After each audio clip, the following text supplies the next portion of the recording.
I'd like to tell you about the strangest secret in the world. Some years ago, the late Nobel Prize-winning Dr. Albert Schweitzer was being interviewed in London, and a reporter asked him, "Doctor, what's wrong with men today?" And the great doctor was silent a moment, and then he said, "Men simply don't think." It's about this that I want to talk with you. We live today in a golden age. This is an era that man has looked forward to, dreamed of, and worked toward for thousands of years. But since it's here, we pretty well take it for granted. We in America are particularly fortunate to live in the richest land that ever existed on the face of the earth, a land of abundant opportunity for everyone.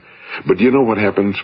Well, let's take 100 men who start even at the age of 25. Do you have any idea what will happen to those men by the time they're 65? These 100 men who all start even at the age of 25 believe they're going to be successful. If you ask any one of these men if he wanted to be a success, he'd tell you he did. And you'd notice that he was eager toward life, that there was a certain sparkle to his eye, an erectness to his carriage, and life seemed like a pretty interesting adventure to him. But by the time they're 65, 1 will be rich. 4 will be financially independent. 5 will still be working. 54 will be broke. Now think a moment. Out of the 100, only 5 make the grade. Now why do so many fail? What has happened to the sparkle that was there when they were 25? What's become of the dreams, the hopes, the plans? And why is there such a large disparity between what these men intended to do and what they actually accomplished? When we say about 5% achieve success, we have to define success.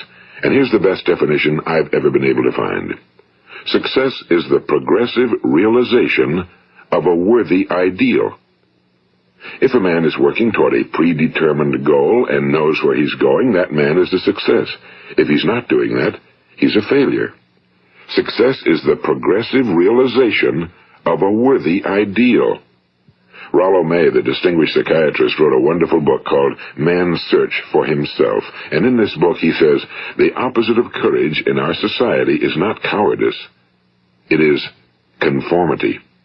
And there you have the trouble today. It's conformity, people acting like everyone else without knowing why, without knowing where they're going.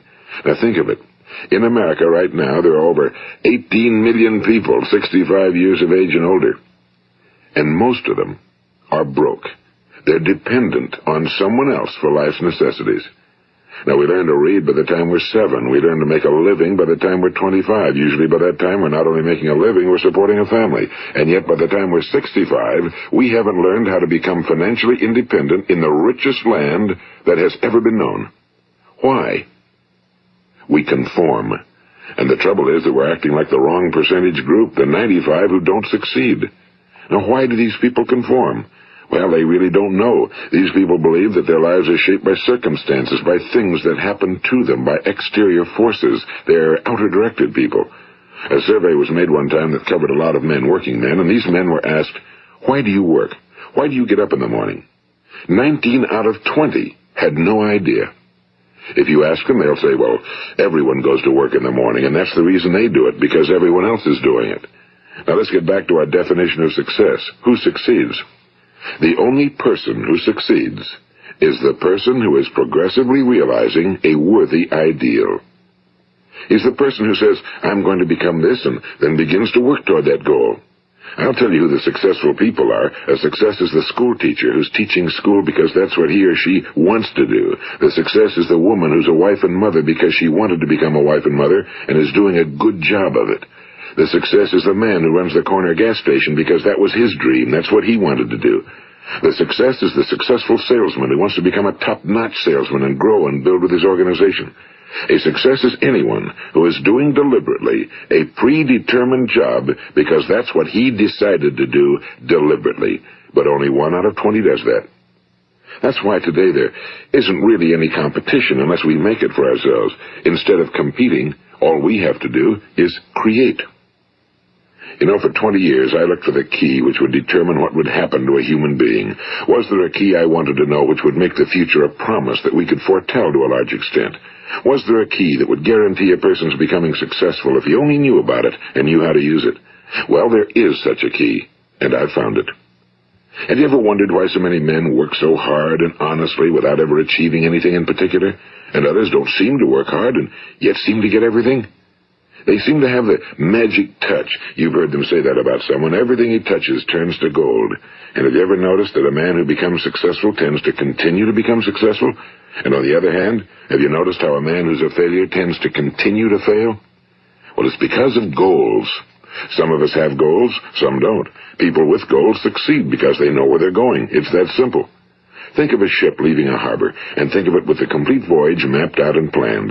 The captain and crew know exactly where it's going and how long it'll take. It has a definite goal. Now, 9,999 times out of 10,000, it will get to where it started out to get. Now, let's take another ship, just like the first, only let's not put a crew on it or a captain at the helm.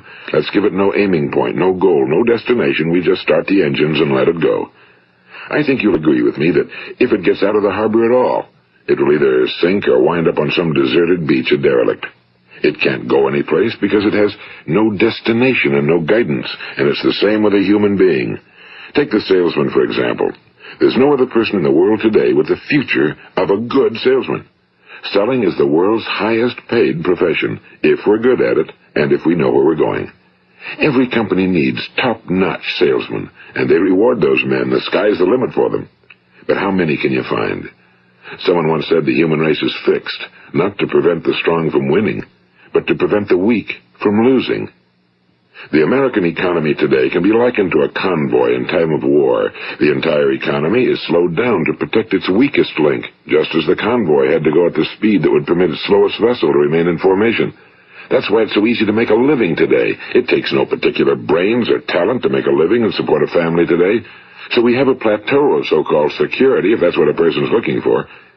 But we do have to decide how high above this plateau we want to aim. Now let's get back to the strangest secret in the world, the story that I wanted to tell you today. Why do men with goals succeed in life and men without them fail? Well, let me tell you something which, if you really understand it, will alter your life immediately. If you understand completely what I'm going to tell you from this moment on, your life will never be the same again. You will suddenly find that good luck just seems to be attracted to you. The things you want just seem to fall in line, and from now on you won't have the problems, the worries, the gnawing lump of anxiety that perhaps you've experienced before. Doubt, fear, well, they'll be things of the past. Here's the key to success and the key to failure. We become what we think about. Now let me say that again. We become what we think about. Throughout all history, the great wise men and teachers, philosophers and prophets have disagreed with one another on many different things. It's only on this one point that they are in complete and unanimous agreement. Listen to what Marcus Aurelius, the great Roman emperor, said. A man's life is what his thoughts make of it. Disraeli said this. Everything comes if a man will only wait. I brought myself by long meditation to the conviction that a human being with a settled purpose must accomplish it, and that nothing can resist a will that will stake even existence for its fulfillment. Ralph Waldo Emerson said this, a man is what he thinks about all day long. William James said, the greatest discovery of my generation is that human beings can alter their lives by altering their attitudes of mind. And he also said, we need only in cold blood act as if the thing in question were real, and it will become infallibly real by growing into such a connection with our life that it will become real. It will become so knit with habit and emotion that our interest in it will be those which characterize belief. And he also said, if you only care enough for a result, you will almost certainly attain it. If you wish to be rich, you will be rich. If you wish to be learned, you will be learned. If you wish to be good, you will be good. Only you must then really wish these things and wish them exclusively, and not wish at the same time 100 other incompatible things just as strongly. In the Bible you read in Mark 9:23, if thou canst believe, all things are possible to him that believeth. My old friend Dr. Norman Vincent Peale put it this way, this is one of the greatest laws in the universe. Fervently do I wish I had discovered it as a very young man. It dawned upon me much later in life, and I found it to be one of the greatest, if not my greatest discovery outside of my relationship to God. The great law, briefly and simply stated, is that if you think in negative terms, you will get negative results. If you think in positive terms, you will achieve positive results. That is the simple fact, he went on to say, which is at the basis of an astonishing law of prosperity and success. In 3 words, believe and succeed. William Shakespeare put it this way: our doubts are traitors and make us lose the good we oft might win by fearing to attempt. George Bernard Shaw said, people are always blaming their circumstances for what they are. I don't believe in circumstances. The people who get on in this world are the people who get up and look for the circumstances they want, and if they can't find them, make them. Well, it's pretty apparent, isn't it? And every person who discovered this for a while believed that he was the first one to work it out. We become what we think about. Now, it stands to reason that a person who's thinking about a concrete and worthwhile goal is going to reach it, because that's what he's thinking about, and we become what we think about. Conversely, the man who has no goal, who doesn't know where he's going, and whose thoughts must therefore be thoughts of confusion and anxiety and fear and worry, becomes what he thinks about. His life becomes one of frustration and fear and anxiety and worry. And if he thinks about nothing, he becomes nothing. Now, how does it work? Why do we become what we think about? Well, I'll tell you how it works as far as we know. Now, to do this, I want to tell you about a situation that parallels the human mind. Suppose a farmer has some land, and it's good, fertile land. Now, the land gives the farmer a choice. He may plant in that land whatever he chooses. The land doesn't care. It's up to the farmer to make the decision. Now, remember, we're comparing the human mind with the land because the mind, like the land, doesn't care what you plant in it. It will return what you plant, but it doesn't care what you plant. Now, let's say that the farmer has 2 seeds in his hand. One is a seed of corn. The other is nightshade, a deadly poison. He digs 2 little holes in the earth, and he plants both seeds, one corn, the other nightshade. He covers up the holes, waters, and takes care of the land, and what will happen? Invariably, the land will return what's planted. As it's written in the Bible, as ye sow, so shall ye reap. Now remember, the land doesn't care. It'll return poison in just as wonderful abundance as it will corn. So up come the 2 plants, one corn, one poison. Now, the human mind is far more fertile, far more incredible and mysterious than the land, but it works the same way. It doesn't care what we plant. Success, failure. A concrete, worthwhile goal, or confusion. Misunderstanding, fear, anxiety, and so on. But what we plant, it must return to us. You see, the human mind is the last great unexplored continent on Earth. It contains riches beyond our wildest dreams. It will return anything we want to plant. Now, you might say, well, if that's true, why don't people use their minds more? Well, I think they figured out an answer to that one, too. Our mind comes as standard equipment at birth. It's free, and things that are given to us for nothing we place little value on. Things that we pay money for, we value. The paradox is that exactly the reverse is true. Everything that's really worthwhile in life came to us free. Our minds, our souls, our bodies, our hopes, our dreams, our ambitions, our intelligence, our love of family and children and friends and country, all these priceless possessions are free. But the things that cost us money are actually very cheap and can be replaced at any time. A good man can be completely wiped out and make another fortune. He can do that several times. Even if our home burns down, we can rebuild it. But the things we got for nothing, we can never replace. The human mind isn't used because we take it for granted. Familiarity breeds contempt. It can do any kind of job we assign to it, but generally speaking, we use it for little jobs instead of big, important ones. Universities have proved that most of us are operating on about 10% or less of our abilities. So decide now, what is it you want?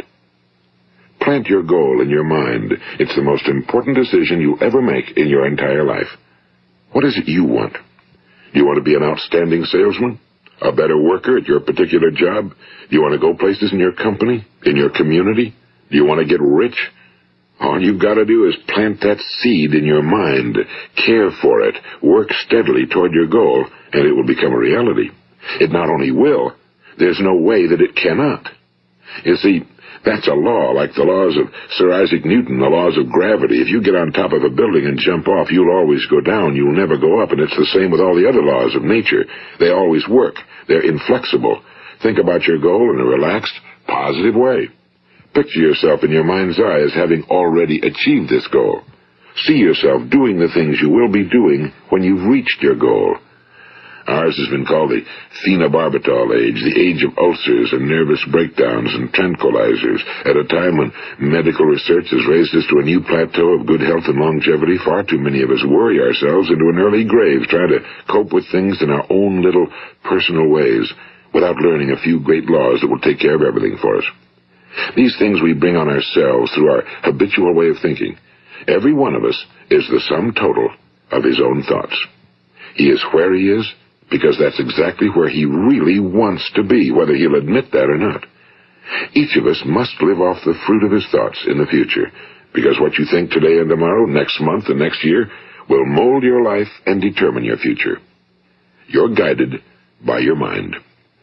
I remember one time I was driving through eastern Arizona, and I saw one of those giant earth-moving machines roaring along the road at about 35 miles an hour with what looked like 30 tons of dirt in it. A tremendous, incredible machine, and there was a little man perched way up on top with the wheel in his hands guiding it.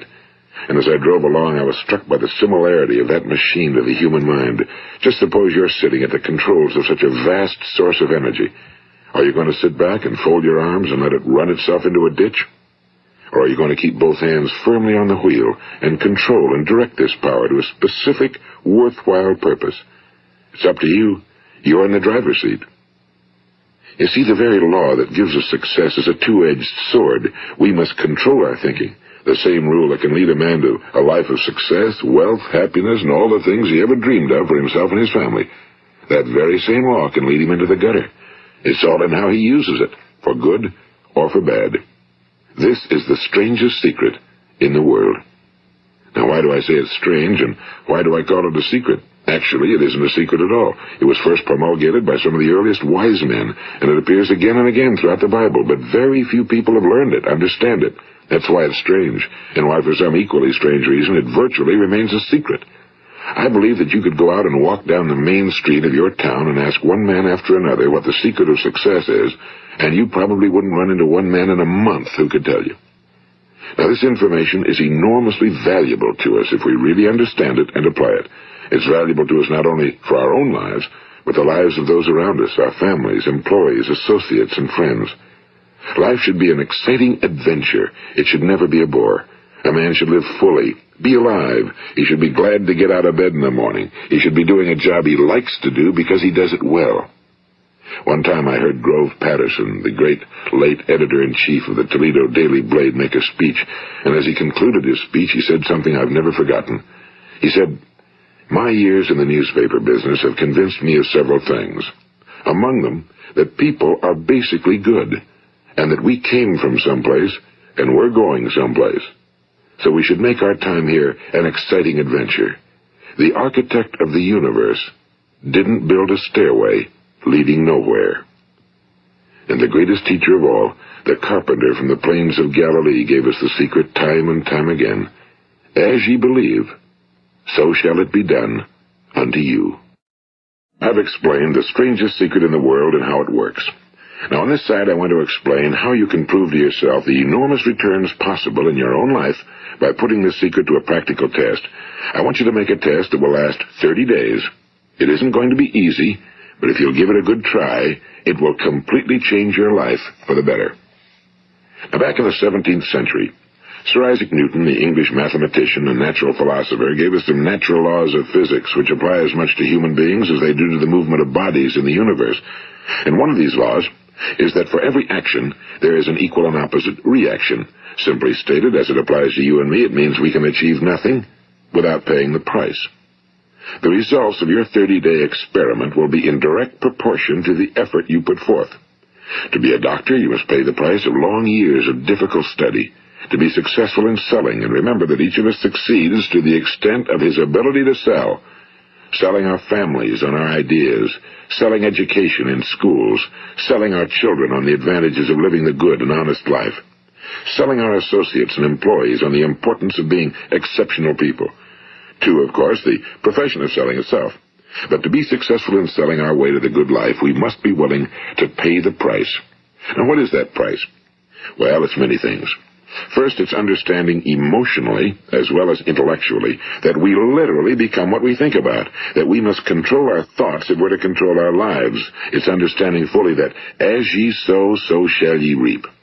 Second, it's cutting away all fetters from the mind and permitting it to soar as it was divinely designed to do. It's the realization that your limitations are self-imposed and that the opportunities for you today are enormous beyond belief.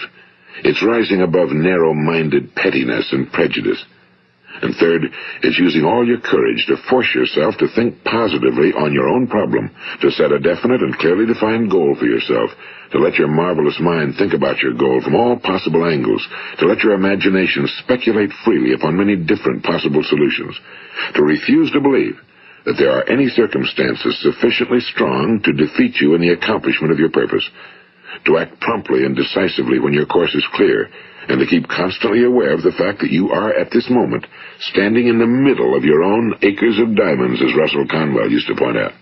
And fourth, save at least 10% of every dollar you earn. It's also remembering that no matter what your present job, it has enormous possibilities, if you're willing to pay the price. Now let's just go over the important points in the price each of us must pay to achieve the wonderful life that can be ours. It is, of course, worth any price. 1. You will become what you think about. 2. Remember the word imagination and let your mind begin to soar. 3. Courage. Concentrate on your goal every day. 4. Save 10% of what you earn. And 5. Action. Ideas are worthless unless we act on them. Now, I'll try to outline the 30-day test I want you to make. Keep in mind that you have nothing to lose by making this test and everything you could possibly want to gain. There are two things that may be said of everyone. Each of us wants something, and each of us is afraid of something. I want you to write on a card what it is you want more than anything else. It may be more money. Perhaps you'd like to double your income or make a specific amount of money. It may be a beautiful home. It may be success at your job. It may be a particular position in life. It could be a more harmonious family. Each of us wants something. Now write down on your card specifically what it is you want. Make sure it's a single goal and clearly defined. You needn't show it to anyone, but carry it with you so that you can look at it several times a day. Think about it in a cheerful, relaxed, positive way each morning when you get up, and immediately you have something to work for, something to get out of bed for, something to live for. Look at it every chance you get during the day and just before going to bed at night. And as you look at it, remember that you must become what you think about, and since you're thinking about your goal, you realize that soon it will be yours. In fact, it's yours really the moment you write it down and begin to think about it. Look at the abundance all around you as you go about your daily business. You have as much right to this abundance as any other living creature. It's yours for the asking. Now we come to the difficult part. Difficult because it means the formation of what is probably a brand new habit, and new habits are not easily formed. Once formed, however, it will follow you for the rest of your life. Stop thinking about what it is you fear. Each time a fearful or negative thought comes into your consciousness, replace it with a mental picture of your positive and worthwhile goal. And there'll come times when you'll feel like giving up. It's easier for a human being to think negatively than positively. That's why only 5% are successful. You must begin now to place yourself in that group. For 30 days, you must take control of your mind. It will think about only what you permit it to think about. Each day for this 30-day test, do more than you have to do. In addition to maintaining a cheerful, positive outlook, give of yourself more than you've ever done before. Do this knowing that your returns in life must be in direct proportion to what you give. The moment you decide on a goal to work toward, you're immediately a successful person. You are then in that rare and successful category of people who know where they're going.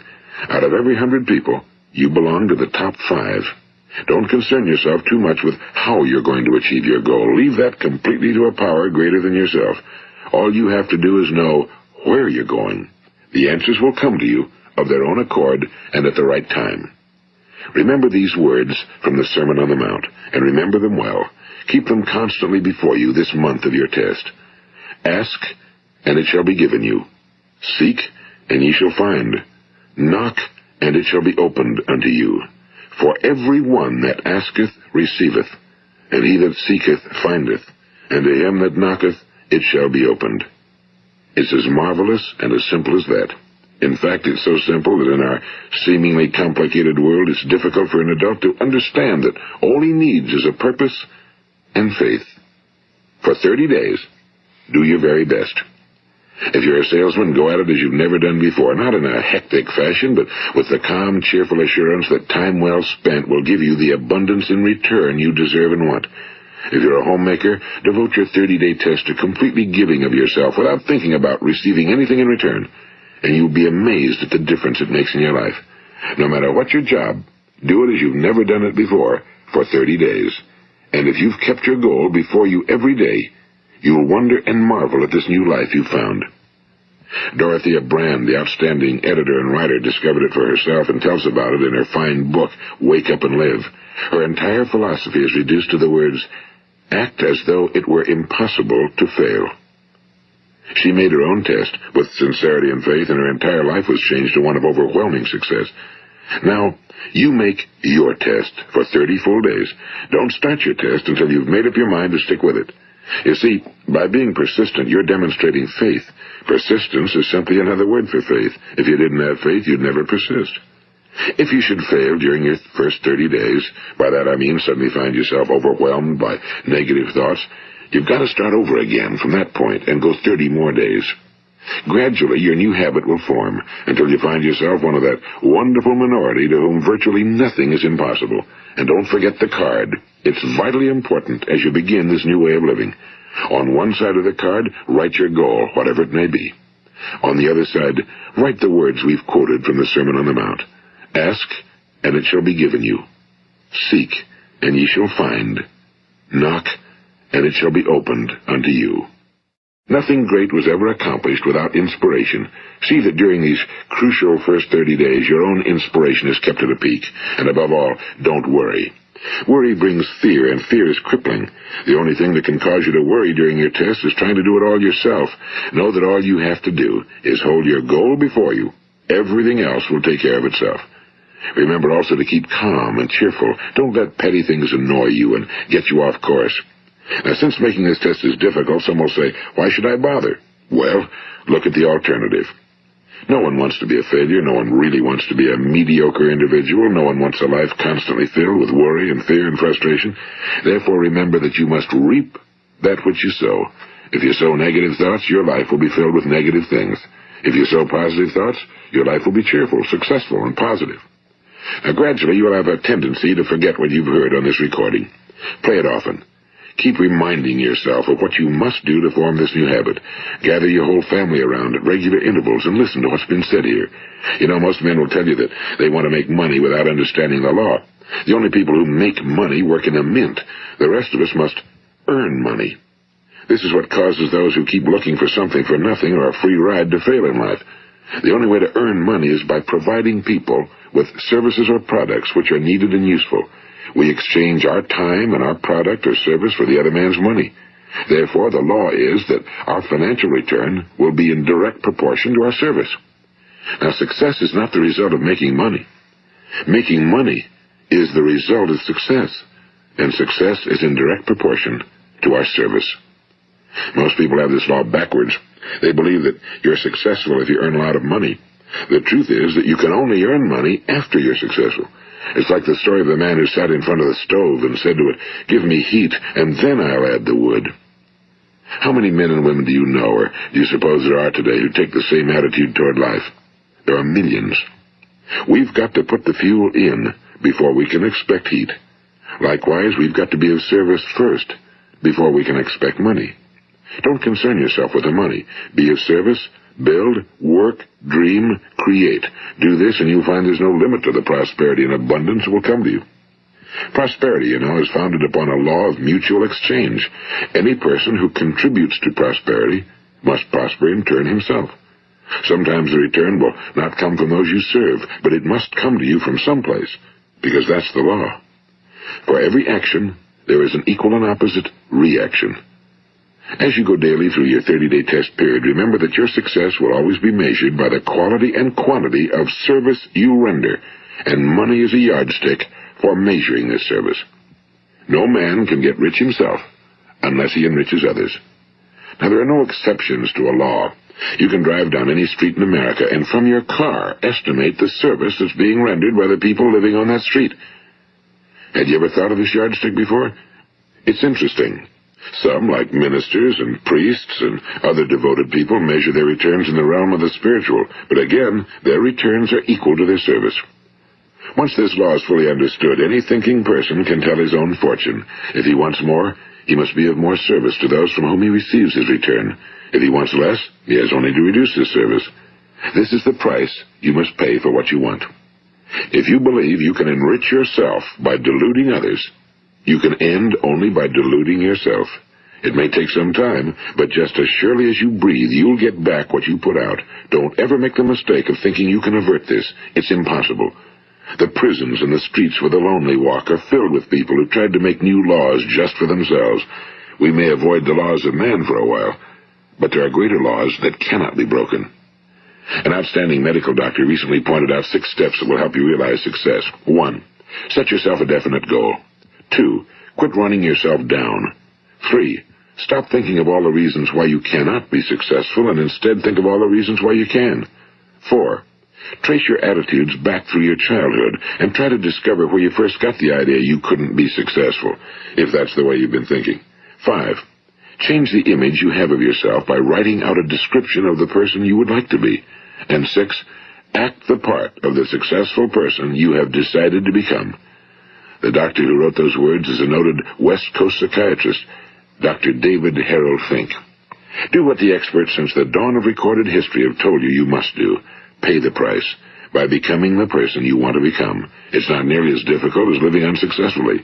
Make your 30-day test, then repeat it again, and each time it will become more a part of you until you'll wonder how you could ever have lived any other way.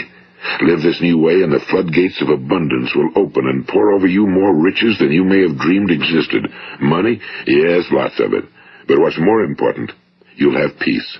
You'll be in that wonderful minority who lead calm, cheerful, successful lives. Start today. You have nothing to lose, but you have a whole life to win. This is Earl Nightingale, and thank you.